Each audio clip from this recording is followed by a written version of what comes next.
Hey friends, today we are talking about the third of the 7 deadly sins, and that is the sin of wrath.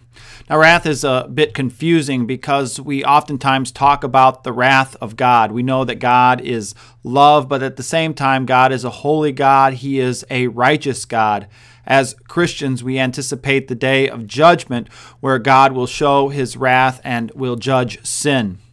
Now, the question must be asked then, if God is filled with wrath, does God sin? And of course, we know the answer is that God is without sin. So there must be a difference between this wrath of God and human wrath, which is here expressed in this message series as one of the 7 deadly sins. Now, to help us differentiate between the sin of wrath and God's wrath, we look to Exodus chapter 34, verse 6.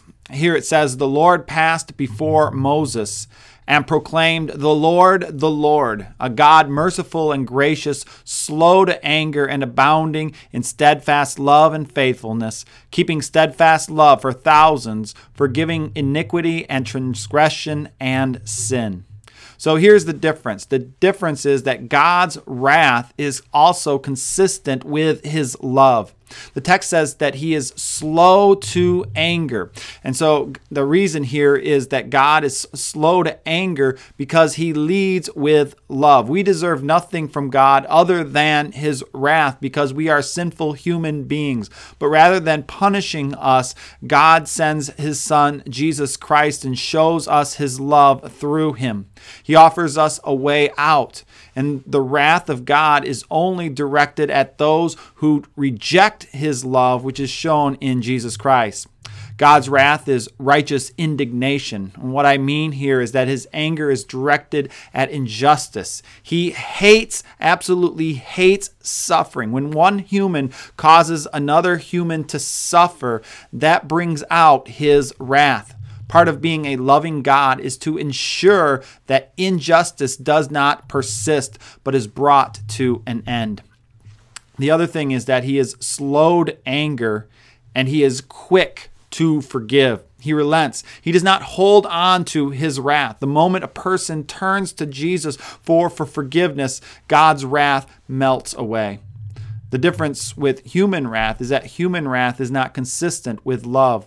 Our anger is often unpredictable. Our anger is not directed towards injustice, but more often towards inconvenience. We're more upset about that driver who cuts us off than we are about children going hungry. We also hold on to our wrath and we simply will not let it go.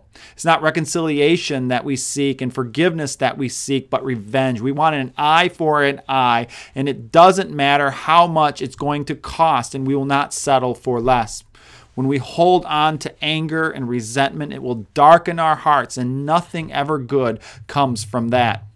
Our anger is also often unreasonable. It's an emotional overreaction to what we perceive to be an affront. Our wrath comes about because we are quick to speak, quick to take action, and slow to listen, and even slower to forgive. The sin of wrath is not about seeking understanding. Human wrath, it craves blood to quench its thirst. Now, I want to leave you with one last verse, Ephesians Chapter 4, verses 26 through 27. Here it says, "Be angry and do not sin. Do not let the sun go down on your anger, and give no opportunity for the devil." In this verse, the Apostle Paul acknowledges there will be times when we are angry. He does not condemn anger in itself, but what he says is do not hold on to the sin of anger. Don't hold on to it. Give it to Jesus and let it go. Practice reconciliation. Practice forgiveness. Be willing to suffer injustice if necessary. The relationship is so much more important than proving your point. Life is short to spend it being angry. Hey, I hope you all have a good day, and we will see you next week.